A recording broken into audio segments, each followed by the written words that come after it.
অঙ্ক হচ্ছে একটি চলকের তিনটি মান 4, 5 এবং 7 তাদের পরিসংখ্যা দিয়ে দিয়েছে p-2, p+1 এবং p-1।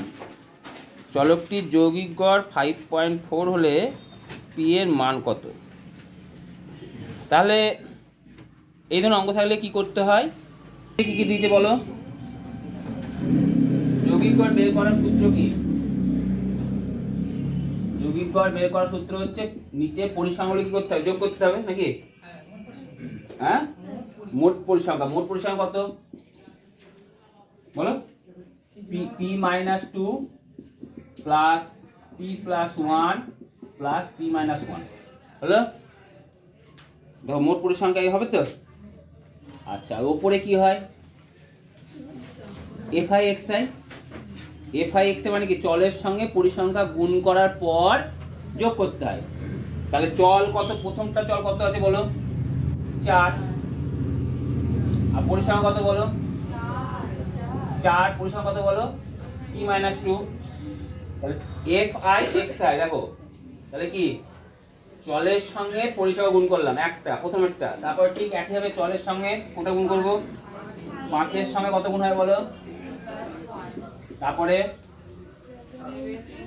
7 × p-1 কত হয় বলো?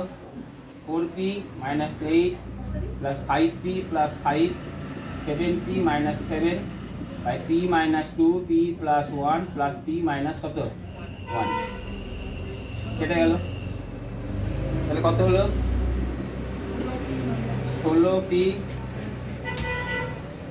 3 - 10 বাই 3p কত 2। অতএব প্রশ্ন অনুযায়ী 16p - 10 বাই 3p - 2 সমান কত? কত দিয়েছে যৌগিক গড়? 5.4। তাহলে গুণ করো এবার। 16p - 10 3p গুণ করলে কত হয়? 3 × 4 = 12, 3 × 5 = 15, 16 p - 7 × 8 5 × 10। এবার কি করবে? এটাকে এদিকে নিয়ে এসো। কত হয় বলো? 16p - 16 পয়েন্ট কত 2p সমান -10.8 প্লাস কত 10।